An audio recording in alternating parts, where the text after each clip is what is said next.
მათ ვინც ეს არ იცის, მნიშვნელოვანი არის რომ არის ცნობის მოყარეობა ძალიან მნიშვნელოვანია. ფიქსირებლად გახარ იმ გამოწვევების წინაშე, რასაც ჩვენ ვსაუბრობთ, თქვენ აკეთებთ. ვინმესთვის კიდევ ერთხელ რაღაცა შეგვიძლია რომ ღირებულება შევქნათ, ყოველთვის ღიავართ ამ დისკუსიისთვის. მნიშვნელოვანია AI-ის გამოყენება, AI ავტომატიზაცია, იგივე chatbot-ing-ის. ადამიანი ჩვენთან რომ მოდის, ბიზნესი ჩვენთან რომ მოდის, მას არ უწევს მე სხვაგან მოძებნოს ერთ სააგენტო ერთი რაღაცისთვის, მეორესთვის, მესამესთვის და ამ შემდეგში. ჩვენთან რომ მოდის, შეუძლია ეს სერვისები ერთ წერტილში მიიღო. მოგესალმებით, დღეს ბიზნეს პოდკასტის სტუმარია სოლომონ სვანიძე, კიბე კონსალტინგის თანადამფუძნებელი და ფინანსური დირექტორი. გამარჯობა სოლომონ, მიხარია რომ გადაცემის პირველი ეპიზოდის სტუმარი ხარ. დავიწყოთ კიბე კონსალტინგის საქმიანობით. რა საქმიანობს, რამდენი წელია, მაინტერესებს რაც ბაზარზეა და რა სერვისებს თავაზობს მომხმარებელს. მოგესალმებით, გიორგი, გილოცავთ დაწყებას. ძალიან დიდი მადლობა რომ ინტერესდებით კიბე კონსალტინგის საქმიანობით. კეთილი იყოს ჩვენი ფეხი თქვენთან, იმედია წარმატებულად. დიდი მადლობა. რაც შეეხება კიბე კონსალტინგს, ჩვენ სტარტაპი ვართ, შეიძლება ითქვას 5-6 თვეა, რაც აქტიურად, ესე ვთქვათ, მუშაობის ფაზაში ვართ. თავაზობთ ბაზარს ციფრულ საკონსულტაციო მიმართულებას, ციფრული ტრანსფორმაცია რაც ქვია და გულისხმობს თავისთავად მოიცავს ბრენდინგს, სოციომედია მიმართულებას, საიტების დამზადებას, web developments, SEO ოპტიმიზაციას და AI ავტომატიზაციას, ანუ ხელოვნური ინტელექტით პროცესების ავტომატიზაციას. ეს არის ძირითადი მიმართულებები, რასაც კიბე კონსალტინგი ფარავს, ვცდილობთ რომ ციფრული სერვისების გარშემო თქვენ ძირითადად დაკავებული ხართ იმ სერვისების მიწოდებით, რასაც თანამედროვე ბიზნეს სამყარო მოითხოვს. შესაბამისად, მაინტერესებს რამდენად დიდი არის დაინტერესება ქართული კომპანიების მხრიდან ამ სერვისების მიმართულებით, რამდენად მნიშვნელოვნად თვლიან, რომ ეს საჭიროებები დღეს არსებობს და უნდა დაინერგოს და გადავიდეს რაღაც ახალზე, რაღაც სიახლეზე, რომელიც გამოწვევებს უპასუხებს. გამოწვევა პირდაპირ გეტყვით, ზოგადად რაღაც სიახლე, მაგრამ სიახლეების მიმართ ბარიერი არსებობს, არა მარტო საქართველოში, ზოგადად არსებობს. ჩვენთან განსაკუთრებით, რაც შეეხება ციფრულ სერვისებს, ჩვენ სანამ დავიწყებდით, დაახლოებით ეგეც იყო ერთ-ერთი მამოძრავებელი, რომ ჩემი შეგრძნება რო არ გითხრათ, ციფრებს გეტყვით 20-24 წელს, მაგალითად 95% ბიზნესების ჰქონდა წვდომა ინტერნეტზე, მაგრამ დაახლოებით 30% იყენებდა მას მარკეტინგული მიზნებისთვის კონკრეტულად და აქ დავინახეთ შესაძლებლობა იმ ნაწილში, რომ ეს მოთხოვნა გაიზრდებოდა და ბაზარი ვთქვათ გაიზრდებოდა ამ მიმართულებით და შესაბამისად ამ საჭიროების ამოსავსებად შევქმნით დავიწყეთ საქმიანობა. ამას გარდა სოციომედია მიმართულებისა, ზოგადად ხა ხელოვნური ინტელექტის მიმართულებით ყველა ვიცით რომ როგორი მასშტაბის ინტერესი არსებობს, ხო და ყველა ამ საქმეში, ესე ვთქვათ, ამ ხმაურში შესულია და ჩვენ ვცდილობთ რომ ხმაურში რაღაცა სიგნალები ვიპოვოთ, რაც შეიძლება რომ ბაზრისთვის საინტერესო იყოს. მე მაგალითად გეტყვით ეგეთ რაღაცას, რომ მაგალითად McKinsey-ის კვლევა არსებობს ხელოვნური ინტელექტის მიმართულებით, კონკრეტულად სექტორებს ჩვენ ხა უყურებთ ეგრე რომ პროცესების ავტომატიზაცია შეიძლება მოხდეს ხელოვნური ინტელექტით სექტორების მიმართულებით და მაგალითად საბანკო სფეროში დაახლოებით შესაძლებელია ხელოვნური ინტელექტით შეიქმნას თორსებს 300 მილიარდის ღირებულება რა, რაც სექტორის დაახლოებით საოპერაციო მოგების 9-15%-ს მოიცავს და ეს მნიშვნელოვანი ციფრია და ყველა მიმართულებით, ზოგადად ყველა კვლევა, ყველა გამოკითხვა, ყველა წყარო მაგას ადასტურებს, რომ ხელოვნური ინტელექტით შეიძლება მნიშვნელოვანი ღირებულება შეიქმნას კომპანიებისთვის და ეს ძალიან მნიშვნელოვანია ესეთი ბაზრებისთვის, ზოგადად ტექნოლოგიებისთვის ძალიან მნიშვნელოვანია ესეთი ბაზრებისთვის, როგორც საქართველოა. აუნერა იქნა რომ ბაზარი ისედაც მცირეა, შეზღუდულია მოხმარებლების რაოდენობა და ამ შემდეგ რაღაცა ჭერი არსებობს და ამ ჭერში მასშტაბირება, როდესაც უნდა კომპანიას და მიაღწია რაღაცა ზღვარს, და მასშტაბირება ყოველთვის არ მოიცავს რაღაცა მკვეთრად გაზრდას, ხო, და რაღაც სხვაგან გადასვლას, ეს არის მცირედი რესურსის, ასე ვთქვათ, დანახარჯით მეტი ეფექტურობის გაზრდა რა და ამ მიმართულებით ტექნოლოგიები ძალიან მნიშვნელოვან როლს თამაშობს, განსაკუთრებით ხო, ხელოვნური ინტელექტი, თუნდაც მაგალითად გეტყვით, რომ მგონი WES-ის გამოკითხვის მიხედვით დაახლოებით 64% კომპანიებისა, მცირე და საშუალო ბიზნესებისა ამ ეტაპზე გაზრდის, ანუ მასშტაბირების გამოწვევებს განიცდის რა. მაგრამ ამავე დროს იმ ინფორმაციას, იმ მონაცემებს, რომელიც არსებობს კომპანიებში, დაგროვილია ეს ინსტიტუციური ცოდნა არსებობს მომხმარებლებზე, გამოცდილებებზე, მათი, ასე ვთქვათ, ბაზარი, რომელშიც კომპანიამ ჩადო ინვესტიცია თავის დროზე, რესურსი, დრო, ენერგია, ამის გამოყენებას ვერ ახერხებს, სათანადოდ ვერ ახერხებს დაახლოებით 60-64% კომპანიებისა რა, ასევე. და ეს ნიშნავს იმას, რომ თუ კომპანიები გამოიყენებენ ტექნოლოგიებს და იმ მონაცემებს, რა მონაცემებით მათთან არსებობს, მათ გაუმარტივდებათ მასშტაბირება და რას გულისხმობ გეტყვით. აი მაგალითად ცნობილი ფაქტია, რომ მაგალითად 5-25%-მდე უფრო მარტივია მიმდინარე მომხმარებლის, ასე ვთქვათ, მობმა ისე მოტრიალება, უფრო იაფიჯდება, ვიდრე ახალ მომხმარებელზე გასვლა, ხო? და ამან შეიძლება შექმნას დაახლოებით უფრო გაზარდოს, ასე ვთქვათ, შემოსავლიანობა მნიშვნელოვნად რა. და როდესაც არსებობს ეს ცოდნა მიმდინარე მომხმარებლებზე და ამ მომხმარებლების ქცევაზე და ზოგადად ბაზა არსებობს, ტექნოლოგიების გამოყენებით მათი დამუშავებით შეიძლება მნიშვნელოვანი ეფექტის მიღება რა. და სწორედ აქედან გამომდინარე ძალიან მნიშვნელოვანია საქართველოს ბაზრისთვის. როდესაც მომხმარებლები შეზღუდული რაოდენობით არიან, ეს ბაზარი ლიმიტირებულია და შენ შეგიძლია რომ იმ არსებული მომხმარებლებით რაც ყავს, სადაც უკვე პოზიტიური გამოცდილება არის შექმნილი კომპანიის,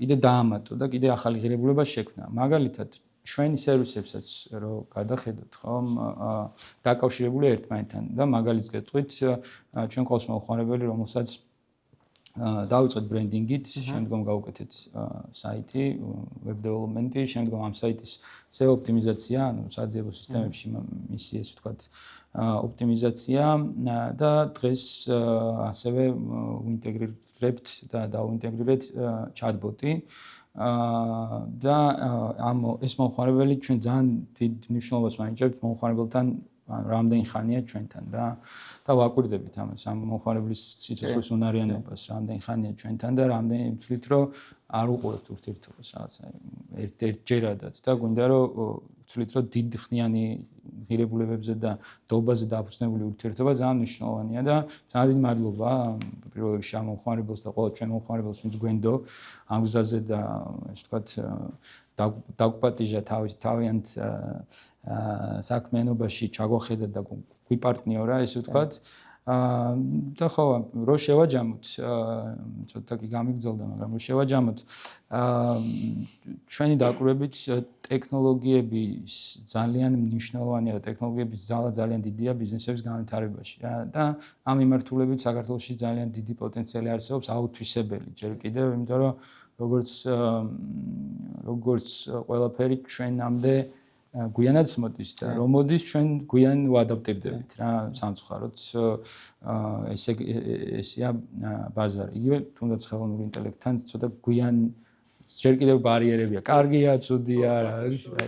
ფაქტობრივად ჯერ ერთი რომ ძალიან მნიშვნელოვანია რომ როდესაც საქართველოში ბიზნესს აკეთებ, ну სადაც არ უნდა აკეთებდე და აი ამ პროცესში რომ დღეს როდესაც თქვენთან მე ამ სერვისის ნაწილს ვაკეთებ, არის ერთად მნიშვნელოვანი საქმის კეთება. ფაქტობრივად მე ჩემი კომპანიის მომავალს განდობთ თქვენ, ხო? და შესაბამისად ეს დიდი პასუხისმგებლობა. ზუსტად ასე უყურებთ ჩვენ დიახ ამას და ვთვლით რომ ჩვენ არა რაღაცა თქვენი დავალების, მომხმარებლის დავალების შემსრულებელი უნდა ვიყოთ, არამედ სტრატეგიულად პარტნიორები უნდა ვიყოთ და იმ ყველა კომპანიას ვთვლით რომ უნდა ქონდეს თავის მიზანი, საით მიდის, როგორ მიდის, წლის, კვარტლის, ასე შემდეგ, ხო? და ამ მიზნებთან გვინდა რომ ჩვენც თანხვედრაში ვიყოთ. გავიგოთ რა ყიდის, როგორ ყიდის, რა პროდუქტია, რა მიზანს ემსახურება, რა მისია აქვს, რა ხედვა კომპანიას, რა შეთავაზებაა ზოგადად, რა ღირებული შეთავაზებაა და ამის განმტანას ჩვენ რო გავიაზროთ, ჯერ გაზრებას ვცდილობთ და ვცდილობთ რომ ამას ფეხი აუგოთ რა, ჩვენი სერვისებით და სტრატეგიულად შევხედოთ ურთიერთობას და ის პასუხისმგებლობა, რაც პასუხისმგებლობა ერთ-ერთი კიბე კონსალტინგის მნიშვნელოვანი ღირებულებაა, ავიღოთ და მის ნდობა რა ნდობაც ჩვენ გამოგიცხადა ჩვენ პარტნიორებმა, კომპანიებმა გავამართლოთ რა მიმართულებით. კი, აი სანამ შემდეგ თემებზე გადავალთ, მე მაინტერესებს შიდა ორგანიზაციული სტრუქტურა, რა თქვენი ასე ვთქვათ ბიზნესის არქიტექტურა, ნუ რამდენად შეიძლება ამ ინფორმაციის გარეთ გამოტანა, მაგრამ მაინც ჩვენი მაყურებლისთვის იქნება საინტერესო, იმიტომ რომ ადამიანები, რომლებიც პირობითად იწყებენ ბიზნესს ან მსგავსი თემატიკის ბიზნესში შედიან, როგორ ოპერირებს ბიზნესი რა, იმ გამოცდილების გაზიარება თუ შესაძლებელი იქნება თქვენი მხრიდან, მაინტერესებს. ეს არის კლასიკური ბიზნეს მოდელი, სადაც თქვენ ყავთ დაქირავებული თანამშრომლები თუ გაქვთ აუთსორსზე გატანილი პროცესები და საერთოდ აი როგორ მუშაობთ? აი ეს ამაზე რამდენიმე სიტყვით რო გითხრათ. ორივეს ვიყენებთ, გულწრფელად რო გითხრათ, თანამშრომლებიც და აუთსორს აქტიურად ვიყენებთ. აუთსორს აქტიურად ვიყენებთ, ძალიან წარმატებულად ვიყენებთ, იმიტომ რომ ჩვენს სფეროში ზოგადად სანამ კიბე კონსალტინგს დავიწყებდით, ჩვენ თვითონ საქმიანობებში რასაც ვაკეთებდით, დაგვჭირდა ის სერვისები, რა სერვისებსაც ჩვენ თავაზობთ რა ბაზარს, იმიტომ რომ მანამდე სანამ რაღაცას ცოტა გამოსვლას დაიწყებს რაღაცა, მანამ მნიშვნელოვანი გამოცდილებებია და წარუმატებლობა ბუნებრივი პროცესია, ესე ვთქვათ. და ამ გზაზე, ამ გამოცდილების გზაზე ჩვენ ამ სერვისების საჭიროების დროს მნიშვნელოვანი გამოწვევები გვქონდა იმ პარტნიორის პოვნაში, როგორი პარტნიორიც ჩვენ გვინდოდა, რომ გვეპოვა და იმ სერვისის მიღებაში რა სერვისიც ჩვენ გვინდოდა რომ მიგვეღო რა. ამ მიმართულებით და შესაბამისად ნუ ვერ ვიტყვი რომ ვერ ვიპოვეთ, თუმცა გამოწვევა იყო და შესაბამისად ჩავთვალეთ რომ ახლა ჩვენ გაგვიჭირდა ამ სერვისის მიღება, შესაბამისად სხვასაც თავად შექმენით უკვე ეს სერვისი. ხო, იმიტომ რომ ჩავთვალეთ რომ შეიძლება სხვასაც ქონოდა მსგავსი გამოწვევა და გადავწყვიტეთ რომ განვხდარიყავით ისეთი კომპანია და ისეთი პარტნიორი, როგორც ჩვენ გვინდოდა რომ ჩვენ ყოლოდა. საინტერესო პროცესი არის, როდესაც შენ ეძებ ბაზარზე რაიმე სერვის პროდუქტს მომსახურებას და ამის დეფიციტია და შემდეგ ამის აღმოფხრის მიზნით და შემჩნევის შემდეგ იწყებ ბიზნესის კეთებას. რამდენიმე მსგავსი მაგალითიც მომისმენია უკვე წარმატებული ბიზნესმენების, როდესაც მათ აი ამ ძიების პროცესში გადაწყვიტეს, რომ არათუ საკუთარი თავის, არამედ უკვე საზოგადოების დაკმაყოფილების მიზნით შეექმნათ ეს პროცესები. მინდა ორიოდე სიტყვით თქვა აი ამ ჩვენი ბიზნეს პოდკასტის იდეის შესახებ, ჩვენთვისაც ასე ვთქვათ, მთავარი მამოტივებელი იყო ეს, რომ ის რაც გვაყოლდა, ასე ვთქვათ, მედია სივრცეში, YouTube სივრცეში, აი ამ შინაარსის კონტენტის, თუ შეიძლება ესე ითქვას, თემატიკის გადაცემის შექმნა, აი ამის ამოვსება გვინდა და ამ მიმართულებით მუშაობა. იმედია რომ საზოგადოებისთვის იქნება ეს საინტერესო და ჩვენ მთელი ამ პროცესის განმავლობაში თავაზობთ რომ არაერთი ბიზნესმენი, არაერთი წარმატებული ადამიანი მოვიყვანოთ აქ სტუმრად, იმიტომ რომ შესაძლოა რომ ისწავლოს რომელიმე მაღალა, ასე ვთქვათ, ანაზღაურებად უნივერსიტეტში, მაგრამ როდესაც შეხება გაქვს შენ უშუალოდ პრაქტიკოს ბიზნესმენებთან და ამის აი ხელის გაწვდენაზე არიან ეს ადამიანები, შეგიძლია საუბარი, შეგიძლია დაუსვა შეკითხვები და მოისმინო ეს გამოცდილებები, ეს არის ძალიან წინ გადადგმული ნაბიჯი და მე ვფიქრობ რომ ეს დიალოგიც მათ შორის მოიმსახურება ამ მიზანს. ნამდვილად დაგეთანხმებით მაგ მიმართულებით, რომ გამოწვევა ბაზარზე და არსებობს მან ამოვსების შესაძლებლობა, იმედია რომ გავამართლებთ ჩვენც თქვენ მოლოდინებს და წარმატებებს გისურვებთ კიდევ ერთხელ, სხვა შორის დიალოგის ნაწილში ძალიან მნიშვნელოვანია ჩვენთვის დიალოგი, ანუ პროცესი და ვთვლით რომ ადამიანების გაერთიანებით, ადამიანების ერთმაგიდაზე დასხდომით, ადამიანების განხილვით, შეიძლება ძალიან დიდი ღირებულების შექმნა. შეიძლება დღეს რო დავსხედით რაღაცა იმ კონკრეტულში ვერ მივიდეთ რაღაც შედეგამდე, მაგრამ აუცილებლად საომავლოდ თუ ჩვენ ამას თანმიმდევრულად მიუდგებით და თუ ჩვენ ამაში დავიხარჯებით და ადამიანები გაერთიანდებიან, ჩვენ აი მართლა გვწამს და გვჯერა რომ ამით შეიძლება ღირებულება შეიქმნას და ყოველთვის და თქვენ იცით ეს რომ ჩვენ ღია ვართ ნებისმიერ თუ სადმე ჩვენი ღირებულება შეიძლება რომ ჩვენ ღირებულება შეუქმნათ ვიღაცას ჩვენი არსებობით მასთან ერთად ყოველთვის ღია ვართ დიალოგისთვის ყოველთვის ეს ვთქვათ უნივერსალმებით ერთ მაგიდაზე დასხდომას და ერთად ღირებულებების შექმნას იმიტომ რომ გვჯერა რომ ეს არის ადამიანების ჩართულობით და ინკლუზიურობით შეიძლება ბევრად დიდი საქმეების გაკეთება. აი მე მაქვს ესეთი შეკითხვა, ზოგადად ბიზნესის კეთება ძალიან არ არის მარტივი. რთულია, დაკავშირებული არის ბევრ რისკთან, ბევრ გამოწვევასთან, მნიშვნელოვანი არის ცოდნა და გამოცდილება.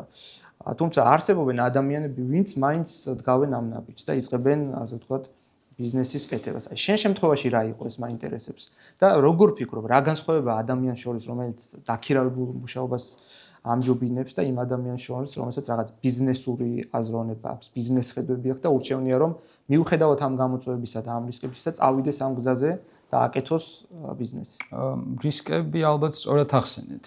მე ვთვლი რომ ადამიანები, რომლებიც ბიზნესს აკეთებენ და მეწარმეები არიან, რისკებს იღებენ. ანუ ეგ არის ძირითადად რა განასხვავებს რთულია, მე შემიძლია გითხრათ დაუშვათ ჩემი გადმოსახედიდან როგორ მეწარმეობაში რა გამოწვევების ეს თქვათ გამოწვევები შესაძლებლობების ძიება და ცნობის მოყარეობა არის ჩემი აზრით ძალიან მნიშვნელოვანი ამ პროცესში რა რომ ინტერესი აი ცნობის მოყარეობა არის ძალიან მნიშვნელოვანი უნარი ჩემი აზრით და ვთვლი რომ ნებისმიერი საქმის კეთების პროცესში ცნობის მოყარეობა იქნება ეს ბიზნესი თუ თუნდაც დაქირავებული დღეს იმდენად ღია ეს სამყარო რაღაცა რომ გაინტერესებს ადამიანს შეიძლება რაღაც ბიბლიოთეკად აქციო და ყველაფერი შენს ირგვლივ შემოიკრიბო როგორც აი რაც გაინტერესებს რა მიზანიც გაგაჩნია იმ მიზნის გარშემო იგივე მაგალითად მარტივ მაგალითს რომ ქართულებს გვაქვს ესეთი გამოთქმა მანახე შენი მეგობარი ვინ არის და გეტყვი ნახარ შენ ხო დღეს რაღაცნაირად კარგად ამ ტექნოლოგიების ნაწილში ჩვენ ვისთანაც გვაქვს ხოლმე კომუნიკაცია ტექნოლოგია როგორ მუშაობს რომ რასაც უყურებთ რა კონტენტსაც უყურებთ ალგორითმი შემდგომ იმას გვთავაზობს და რა სივრცეშიც ვართ რა ალგორითმი რასაც გვთავაზობენ ჩვენი მეგობრები ჩვენი საყვარელი ადამიანები მე შემდგომ იმ ალგორითმის გარშემო იგება ჩვენი კონტენტიც ესე ვთქვათ რა და ესეც ცნობის მოყარეობის ამბავია თუ ჩვენ რაღაცა გვინდა რაღაცა მიზანი გვაქვს, ინტერესი გვაქვს, საითაც გვინდა რომ ხო რაღაცა ვისწავლოთ, ეს მექანიზმი შეიძლება ჩვენ სასარგებლოდ მოვირგოთ. ანუ იმ კონტენტის მოხმარება დავიწყოთ. შეიძლება რაღაცა ეს არ არის ზოგი თვლიდეს რომ დროის ფლანგვა, რაღაცა ასე შემდეგ, მაგრამ თუ ჩვენ სწორად გამოვიყენებთ და ჩვენ ციფრულ სივრცეს მოვირგებთ და ის შემდგომ შემოგთავაზებს ძალიან ინსპირაციულ, ძალიან სასარგებლო და გამოსადეგარ, ეს ვთქვათ, კონტენტს რა და რაც შეეხება საქმიანობას, ცოტა შეიძლება გადაუხვიე თქვენ კითხვას, მაგრამ მე ვფიქრობ, რომ რისკის აღების ნაწილი ძალიან მნიშვნელოვანი კომპონენტია და ცნობის მოყარეობა, აბა რა გამოვა, სპორტული ინტერესი რა და ბიზნესმენს ამ შემთხვევაში უწევს რომ ჯერ ერთი რომ გავიდეს გვერდზე და გვერდიდან შეხედოს პროცესებს. ასევე რაღაც თვალსაზრისით ალბათ დროსაც უნდა დაასწროს, შეამჩნიოს ის ტენდენციები, საითმის ზოგადად სამყარო, რა მოთხოვნილებები აქვს საზოგადოებას და აღმოაჩინოს ხვალ რა, ასე ვთქვათ, სურვილი ექნება, ხო და დაასწროს ამ ყველაფერს. ამიტომ ესეთი რაღაც კომპლექსური აზროვნებაც კი ნამდვილად ჭირდება. თქვენ შემთხვევაში მაინტერესებს აი ბიზნესის კეთების პროცესში ხა თქვენი გამოწვევები რა იყო, რა რისკების წინაშე დადექით და თუ რაღაც შეხვდით ისეთ პრობლემას, რომელმაც ან დაგაზიანათ და შემდეგ ამის გადაჭრის შემდეგ წარმატებით გააგრძელეთ გზა. გამოწვევები მრავლად იყო და არის ყოველდღიურად სიმართლე გითხრათ, თუმცა რაც შეეხება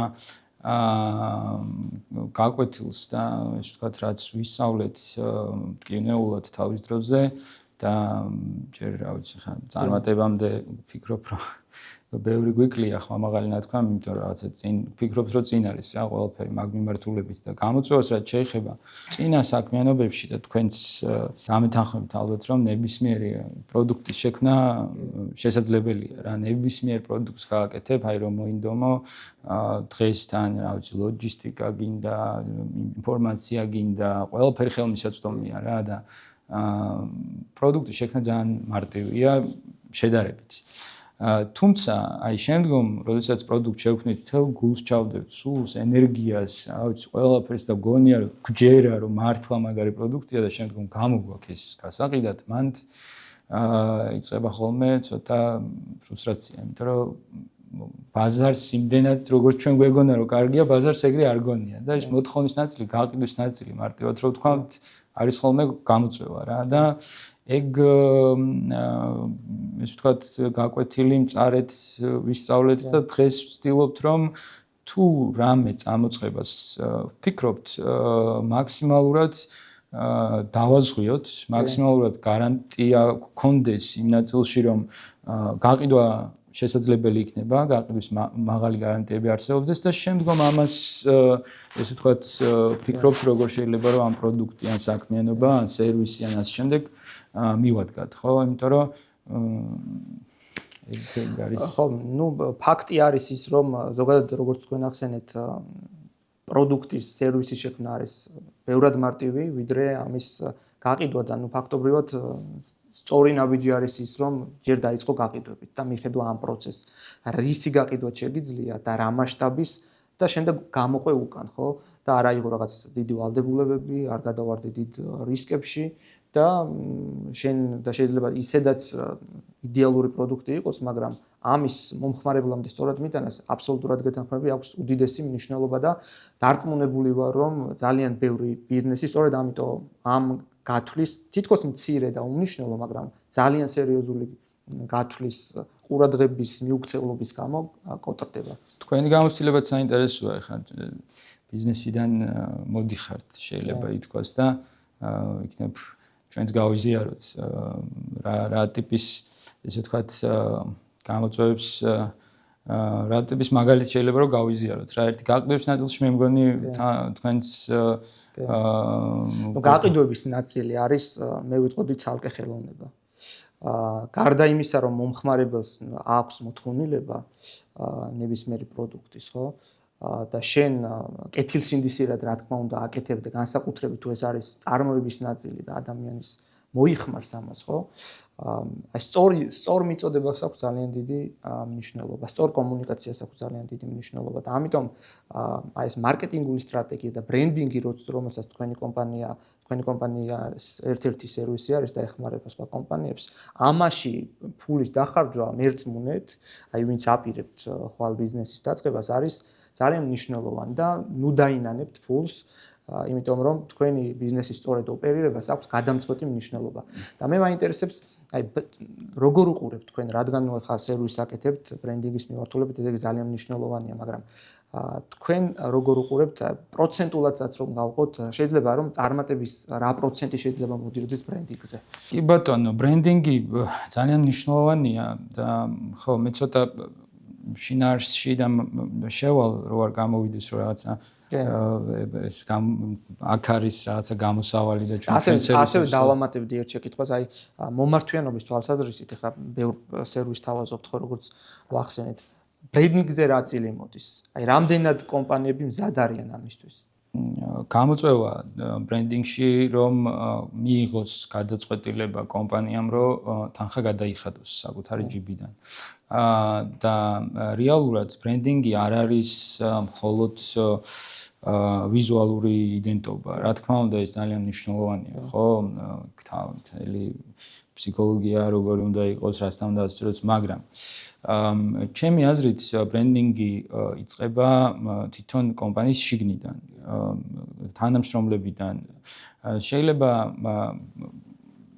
მაღალ რგოლს რაღაცა ისმოდეს, უნდოდეს, მიზანი კონდეს, სერვისის შეთავაზება უნდოდეს, რაღაც სტანდარტის დანერგვა უნდოდეს, მაგრამ მომხმარებელთან შეხება საბოლოო ჯამში წინა პლანზე მდგომ თანამშრომლებს აქვს და თუ იქ არ არსებობს ერთიანი შეთანხმება იმასთან დაკავშირებით, რომ რას ვაკეთებთ, როგორ ვაკეთებთ, რა მისიას ვემსახურებით, რა ღირებულებები გაგვეჩნია, რას ვთავაზობთ და ეს თუ არის თანმიმდევრული ეს კომუნიკაცია, ხო?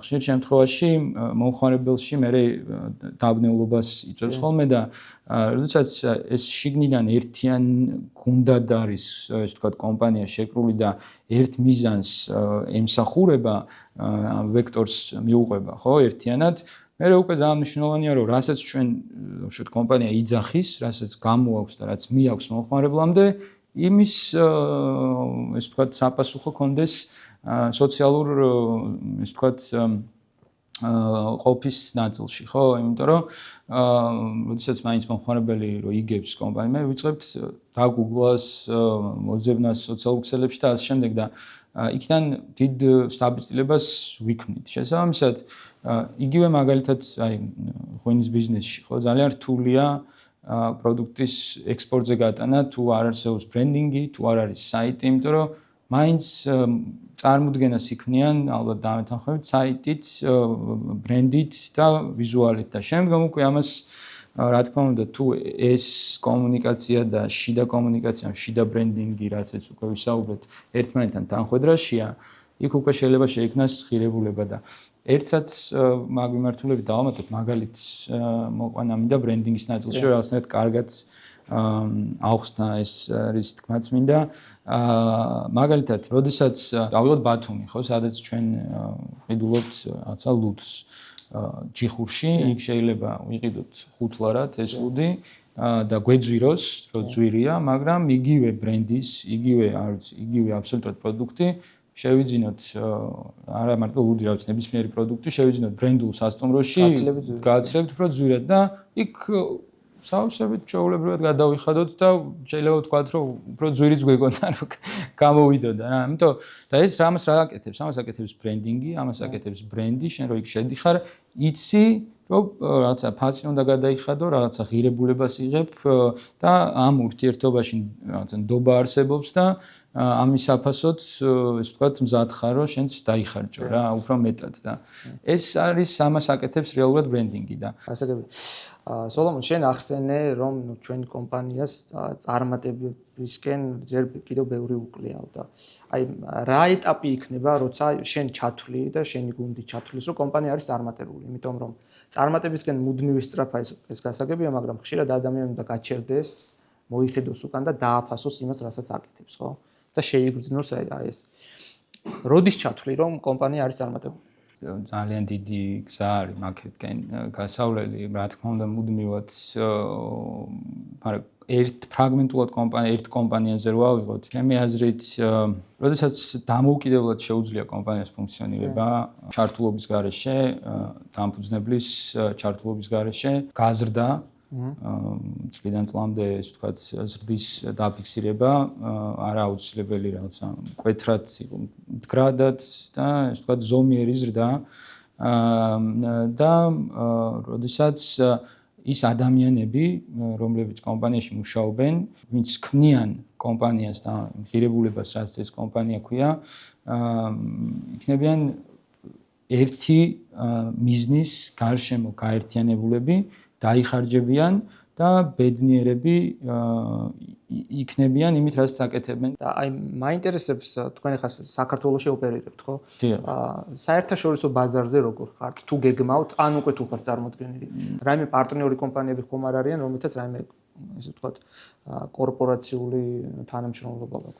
ჯერჯერობით არ არის ისეთი, რაც შეგვიძლია რომ ვთქვათ, იმიტომ რომ ეს თქვა ანონსებს ვერიდებით ხოლმე. თუმცა მუშაობთ მაგ მიმართულებით, მუშაობთ და თუმცა წარმატების თვალსაზრისით შეიძლება ესაც ერთ-ერთი საზომი იყოს, როდესაც უკვე საერთაშორისო ბაზარზე ქართული კომპანია ოპერირებს. რა თქმა უნდა, შეიძლება ესეც იყოს ერთ-ერთი საზომი. თუმცა ხო, ჩემთვის პირადად ბევრად უფრო ღირებულია. მე ვთვლი, რომ ყველაფერი, ის ვთქვათ, იმას, რასაც ქმნიან, იგივე საერთაშორისო ბაზარსაც, იგივე შიდა ბაზარსაც და კომპანიას, ადამიანები და ის მექანიზმი და ის ბრენდი და იდეა ქმნის საბოლოო ჯამში და თუ ეს შეკრული იქნება, თუ ადამიანებს გაუხარდებათ ჩვენთან ურთიერთობა ჩვენ კომპანიაში, ესე ვთქვათ, შექმნა ღირებულების, საერთაშორისო ბაზარიც იქნება შემდგომ და ჩემი გადმოსახედიდან საკმარისია რომ დავარქვათ, რომ კომპანია წარმატებულად ფუნქციონირებს. აინტერესებს, ეხლა ძალიან მნიშვნელოვანი არის რა არის ბიზნესში უპირატესობა და კონკურენტებთან ურთიერთობა, იმიტომ რომ თქვენ ხა ისეთ დარგში ოპერირებთ, რომელიც გასაგებია რომ დიდი საასპარეზო ველი არის, გამოწვევები დიდი არის, ბევრი საქმეა ფაქტობრივად საკეთებელი, მაგრამ ამას სხვაც ამჩნევს და შემოდის ახალი კონკურენტი კომპანიები, რომლებიც ფაქტობრივად შეიძლება იგივე საქმეს აკეთებდეს, მაგრამ თქვენ რაღაც დონეზე საქართველოს ბაზარზე მოგიწევთ გადაკვეთა. რაიმე გამორჩეული ნიშა რა გაქვთ? კონკურენტების ნაწილში, უპირატესობის ნაწილში ჩვენ ესე ვიტყვი, ჩვენ ვცდილობთ ჩვენ თავაზობთ ბაზარს რამოდენიმე დაკავშირებულ პროდუქტს. ანუ ერთი ფანჯრის ადამიანი ჩვენთან რომ მოდის, ბიზნესი ჩვენთან რომ მოდის, მას არ უწევს მე სხვაგან მოძებნოს ერთ სააგენტო ერთი რაღაცისთვის, მეორესთვის, მესამეთვის ასე შემდეგ. ჩვენთან რომ მოდის, შეუძლია სერვისები ერთ წერტილში მიიღოს, დაკავშირებული სერვისები და ბევრად უფრო სტრატეგიულად შევხედოთ, იმიტომ რომ ჩვენი გუნდი აკეთებს ამას ერთსაც, მეორესაც, მესამესაც და ბევრად უფრო დაკავშირებულად წავიდეს ეს სერვისები და რეალურად მომხმარებელი ჩვენთან უფრო დიდი ხანი რჩება, უფრო კარგად ვიცნობთ და ვცდილობთ რომ ეს ურთიერთობები არ იყოს ტრანზაქციული და როგორც გითხარით, უფრო გრძელვადიან, ესე ვთქვათ, ნდობაზე იყოს ეს ურთიერთობები დაფუძნებული რა და ჩვენ ვფიქრობთ, რომ ეს უპირატესობა ეს სიძლიერე ჩვენ გაგვაჩნია, რომ როდესაც მოდის მომხმარებელი ჩვენთან, ჩვენ შეგვიძლია რამოდენიმე დაკავშირებული პროდუქტები შევთავაზოთ და მისი მოგზაურობა ჩვენთან. აი თუ ეხმარებით, ნუ ეხა მესმის რომ ბიზნესი, რომელიც თუ ეხა მასშტაბური ბიზნესია, ხო, შესაძლოა არის რომ მას სხვა რესურსები აქვს, მაგრამ ის ბიზნესები, რომლებიც ეხლა იწყებენ, არიან სტარტაპერები, რაღაც პირველ ნაბიჯებს დგავენ და უკვე მათ სჭირდებათ მარკეტინგული სტრატეგია, საიტის შექმნა, SEO ოპტიმიზაცია, როგორც ახსენეთ, რესურსი არის, ხო? რესურსი სჭირდებათ. თქვენ ხომ არ ეხმარებით პარალელურად მათ რაიმე დონორების მოძიებაში, ან იმ, რა ვიცი, საერთაშორისო პროექტებში მონაწილეობაში, რომელიც შეიძლება მათ გამოიყენონ რეალურად და ამ ნაწილში კონსულტაციას თუ უწევთ. დიახ, არსებობს დღეს საქართველოს შესაძლებლობა არსებობს. მაგალითად, იგივე აწარმოებს საქართველოს აფინანსებს და იმ სერვისებს, რაც ბანკის გარდა, ანუ მოკლედ აფინანსებს რამოდენიმე მიმართულებას, ეს არის მარკეტინგი და გაყიდვები, საიტის შექმნა, ფინანსური ბუღალტერიის მიმართულება, იურიდიული მიმართულება, სტრუქტურის მოწყობა და ასე შემდეგ. ამ მიმართულებებით არსებობს დაფინანსებები, რასაც ყოველდღიურად იყენებენ ქართველი მეწარმეები და ჩვენც მაგალითად საიტების მიმართულებით გვაქვს გაკეთებული პროექტები აწარმოეთი. ასევე ჩვენ პარტნიორები არიან კომპანია სააგენტო კოლექტივი, ბრენდინგ სააგენტო, რომელსაც ჩვენ კონსულტაციას უწევთ საოპერაციო ნაწილში, ხარისხის მართვის ნაწილში და ასე შემდეგ და კოლექტივი ასრულებს იგივე მარკეტინგი და გაყიდვების მიმართულებით პროექტებს და დაახლოებით მიმდინარედ თვარსები 10-15 მეწარმეა, ვისაც მიმდინარედ ემსახურებიან აწარმოეს ბენეფიციარი. შედარებით რადგან აი აწარმოეს საქართველოს ახსენე, აწარმოეს საქართველოს რეალურად კარგი პროექტები აქვს ბრენდინგის მიმართულებით, მე როგორც ვიცი, საინტერესო არის ზოგადად, ეს ჩემი სუბიექტური შეფასება არის, რომ მხოლოდ კომპანიის წარმატებისთვის, ფაქტია რომ თან როდესაც საწყის ეტაპზე არის, მხოლოდ ბრენდინგი არ გმარა. მას სჭირდება კიდევ დამატებითი რესურსები. ამიტომ მე ამასთან დაკავშირებით შენი რაღაც გლობალურად შევხედოთ, შენი აზრიც მაინტერესებს. კიდევ სხვა მიმართულებით ბიზნესის გაშლა იქნებოდა ძალიან საინტერესო. გულისხმობ რას, რომ როდესაც მიდის მეწარმე და იღებს სესხს, ბანკის მხრიდან ხომ არ ხდება ის, რომ გასცემენ სესხს და შემდეგ მშრალად ითხოვენ ამ თანხის ამოღებას, მაგრამ ბუნებრივია ბიზნეს შეიძლება დაჭირდეს 2-3 წელი წარმატების მიღწევისთვის, ხომ? და კიდევ დამატებითი რესურსი დაჭირდეს, იმიტომ რომ გააგრძელოს საქმიანობა. და თუ რაღაც თვალსაზრისით სჭირდება კიდევ რესურსის დამატება, აი ბანკმა რამდენად ეს უნდა გაითვალისწინოთ, მიუხედავად იმისა, რომ შეიძლება აღარ ქონდეს მას რაღაც დამატებითი შემოსავალი, აღარ ქონდეს საკმარისი გირავნობის ნაწილში უზრუნველყოფის თვალსაზრისით, იმისთვის რომ ბიზნესი გადარჩეს. ხომ არ იქნება რომ კი გავითვალისწინოთ ეს ბიზნეს პროცესი, დარგის გამოწვევები, რაღაც სხვა ფაქტორები და კიდევ გავზარდოთ მისი საასპარესო ველი და დავამატოთ რესურსი. რამოდენიმე რაღაცა შეეხეთ ბანკებზე გეტყვით ჩემ აზრს, რაც შეეხება პროგრამებს, მე მგონი იგივე აწარმოებს საქართველოს ეხმარებოდა მეწარმეებს გამოფენებში, საერთაშორისო გამოფენებში, მე რამდენიც მახსოვს იყო ეს თავიდან იყო სტრატეგია რომ რაღაცა დაწყების ნაწილში ეხმარებოდა, ეხლა არის სტრატეგია რომ ვისაც დაეხმარა, უფრო იმის ეს ვთქვათ სტაბილურობის მიღწევაში და ბრენდის შექმნაში და ამ შემდეგ ანუ რაღაცა ეს სტრატეგია რაც შეეხება ბანკებს, როდესაც ხდება რაღაცა პროექტის წარდგენა, ძალიან ზოგადად მნიშვნელოვანია ორმხრივად შევხედოთ ამ ამბავს რა. ისევე მომხმარებლის მხრიდან მნიშვნელოვანია სწორად შეფასება სიტუაციის და ფინანსურად სწორი გადაწყვეტილების მიღება. პროექტის მხრივ რა, ყოველთვის არსებობს რაღაცა დამატებითი ხარჯები, რისკები, რომელიც აუცილებლად გათვალისწინებული უნდა იყოს. ამას გარდა სწორად გამოყენება პროდუქტების, მაგალითად, რა ვიცი, არსებობს არა მარტო სესხით დაკომპლექტება, არამედ შეიძლება იგივე სხვა საბანკო რესურსების გამოყენება, იგივე ლიზინგის გამოყენება, დანადგარების შეძენის კუთხით და დაუშვათ საბრუნავი საშუალებების კუთხით სესხის გამოყენება, ხო? სადაც დაუშვათ უზრუნველყოფა ლიზინგის შემთხვევაში არ მოითხოვება თქვენ უზრუნველყოფა ახსენეთ გამოწვევად და როდესაც დანადგარები და ზოგ შემთხვევაში დიდი შესყიდვებია დანადგარების მიმართულებით დიდი თანხა მოითხოვება, ამ ნაწილში შეიძლება აქტიურად გამოყენებული იქნას და რაც შეეხება საბრუნავ საშუალებას სესხი უზრუნველყოფილიანი სესხი რა თქმა უნდა და პროექტულად უყურებენ უბრალოდ როგორც ყველაფერს ისევე როგორც დაუშვათ არის ნებისმიერ პროდუქტს აქვს თავისი მოგებაზარალი, ისე საბანკო პროდუქტებსაც აქვს თავისი მოგებაზარალი, თავისი ხარჯი აქვს და შესაბამისად რა თქმა უნდა კომერციული ორგანიზაციაა ბანკი და იმაზე იაფად ვერ გაყიდის თავის პროდუქტს ამ შემთხვევაში ფულს, ვიდრე დაუშვათ წაგებაზე ვერ იმუშავებს რა მარტივად რო ვთქვათ და თავარია ჩემი აზრით რომ შევაჯამო სწორად იქნას დაგეგმილი პროექტი, დაგეგმა ფინანსურად იქნას სწორად დაგეგმილი პროექტი, რისკები სწორად შეფასებული და ხარჯები სწორად დათვლილი რა, რომ მე ზუსტად იმ შემთხვევებთან არ გქონდეს საქმე, რაც თქვენ თქვით, რომ ვერ მოვახერხეთ, ვერ ავწიეთ, პული არ გვეყო და ასე შემდეგ და ასე შემდეგ. მათ ვისაც სურს ბიზნესის დაწყება.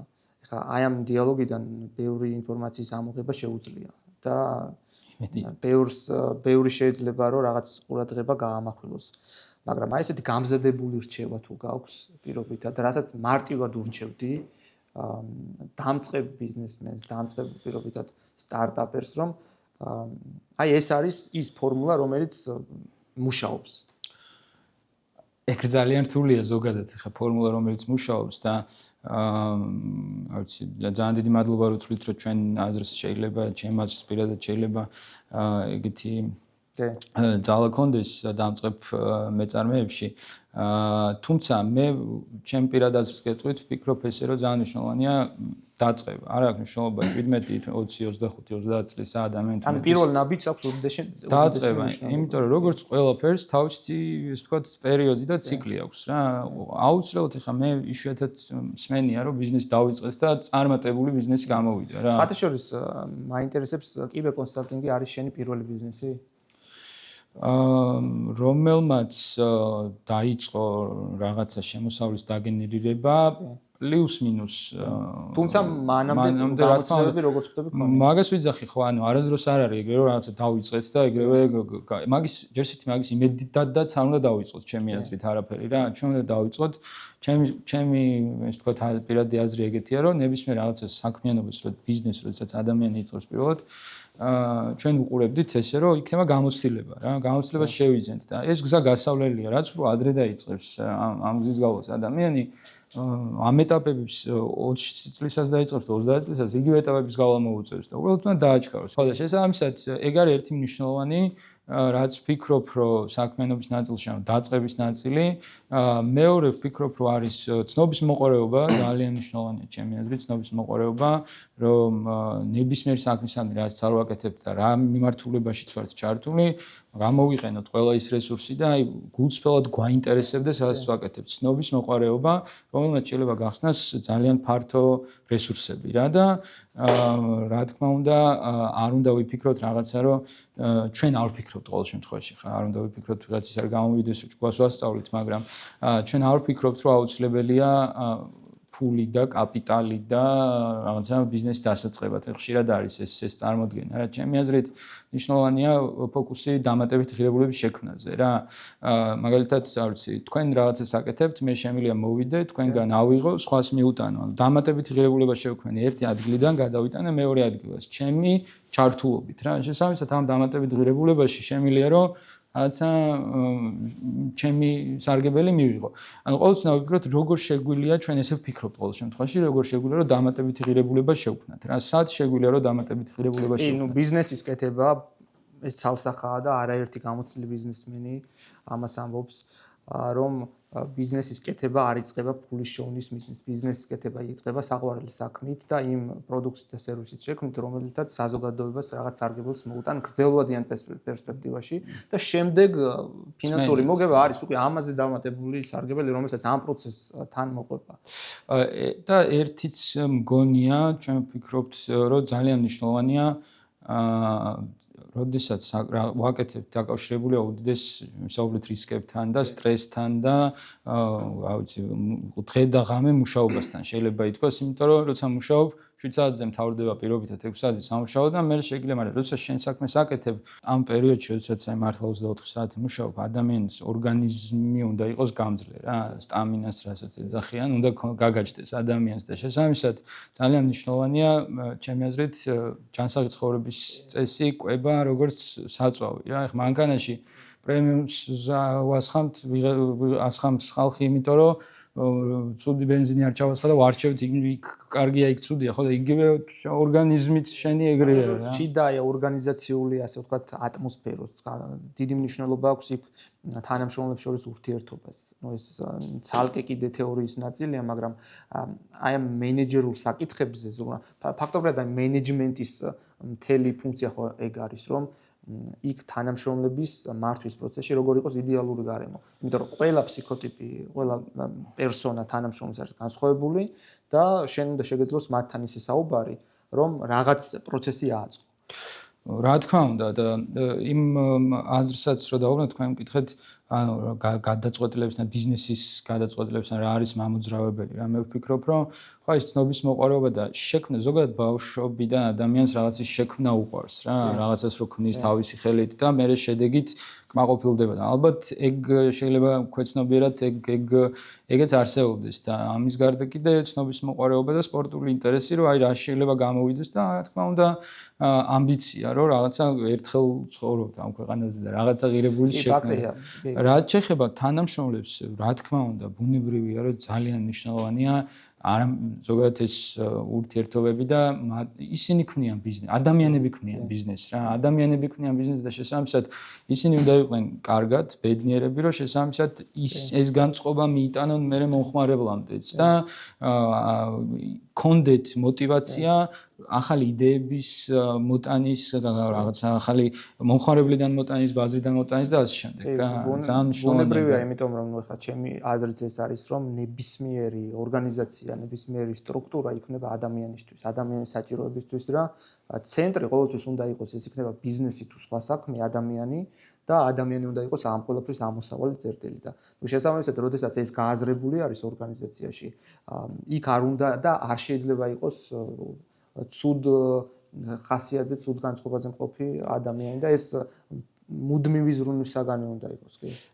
გეთანხმებით, ამაზე ბევრი, რაღაც საქართველოში არ ვიცი, მაგრამ საერთაშორისოდ ბევრი ოფისის მოწყობიდან დაწყებული, გარემოს შექმნიდან დამთავრებული, ამაზე დეპარტამენტები ხალხი არსებობს, ვინც ამაზე ზრუნავს რეალურად რა და მართლა ასეც უნდა იყოს და ზოგ ხა უცხოეთში არის ხო კულტურა, რომ ფსიქოლოგები ყავთ კომპანიაში და ასე შემდეგ ამაზე ზრუნავს კომპანია, რომ ადამიანი იყოს ჯანმრთელი, ბედნიერი, ფსიქიკურად გაწონასწორებული და თუ რამე პრობლემა არსებობს, აღმოფრქვას რაღაც გამოწვევების წინაშე თუ დგას ეს ადამიანი და ძალიან მნიშვნელოვანია ეგ, რა თქმა უნდა და ვისარგებლოთ სხვა შემთხვევით იმ ნაწილში, რომ ჩვენ გულწრფელად გვჯერა, რომ ადამიანების ერთ მაგიდაზე დასხდომით შეიძლება შეიქმნას ღირებულება და თუ სადმე ვინმესთან ჩვენი ჩართულობა ვიღაცა ჩათვლის, რომ ყოველთვის ღია ვართ, თქვენ კი იცით, რა ვიცი, ნებისმიერი ეს თქვათ იმ ნაწილში, რომ ჩვენი კომპეტენცია რაც არის, რა ვიცი, კომერცია, ფინანსები, ბიზნესის ნაწილი რა,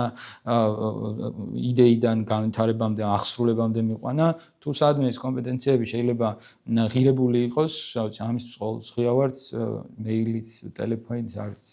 კი, იმედი მაქვს, რომ ამას გაითვალისწინებს ჩვენი მაყურებელიც და დარწმუნებული ვარ, რომ გაითვალისწინებს, იმიტომ რომ ქართულ ბაზარზე თქვენ ცნობილი კომპანია ხართ, მაგრამ მათ ვინც ეს არ იცის, მნიშვნელოვანი არის, რომ თუ იწყებ საქართველოში ბიზნესს, შენ აუცილებლად გახარ იმ გამოწვევების წინაშე, რასაც ჩვენ ვსაუბრობთ და მოგიწევს იმ სერვისების დანერგვა, რომელსაც იმ საქმის კეთება, რასაც თქვენ აკეთებთ.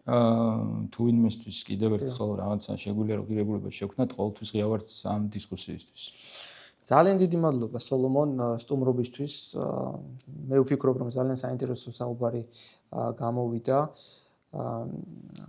იცი რა არის, ჩვენი მიზანიც ეგ არის, რომ გავზარდოთ აი ეს მსჯელობის ნაწილი ბიზნეს თემატიკასთან დაკავშირებით, რაც შეიძლება მეტი ადამიანი ბიზნესმენი გავაცნოთ ჩვენს აუდიტორიას, დაისვას შეკითხვები მათ შორის თქვენთან დაკავშირებით, თუ რაიმე დაკავშირება მოხდება ჩვენთან და ჩვენი გავლით თქვენთან, ეს რა თქმა უნდა მხოლოდ გაგვიხარდება და ძირფასო მეგობრებო, ეს იყო ბიზნეს პოდკასტის პირველი გადაცემა, რომლის სტუმარი იყო სოლომონ სვანიძე, კიბე კონსალტინგის თანადამფუძნებელი და ფინანსური დირექტორი და ის გადაგვრჩენია, რომ დავემშვიდობოთ. დიდ მადლობას მოგახსენებთ. წარმატებებს გისურვებთ, რომ დაინტერესდით, კეთილსურვილები გისურვებთ და რომ ჩათვალეთ, რომ ჩვენი ხმა უნდა ისმოდეს. ძალიან დიდი მადლობა ამ ინტერესისთვის და კიდევ ერთხელ წარმატებები და იმეც ვიტყოდ. აუცილებლად იმედი მაქვს, რომ გაგრძელდება და დარწმუნებული ვარ, გაგრძელდება ჩვენი ეს კოლაბორაცია და შემდეგ ეპიზოდებში სხვა სიახლეებით გელოდებით. იმედიას ჩათვლით, რომ უნდა ვიყო თქვენი სტუმრები საომალოდ. ძალიან დიდი მადლობა. დიდი მადლობა. გაიხარეთ.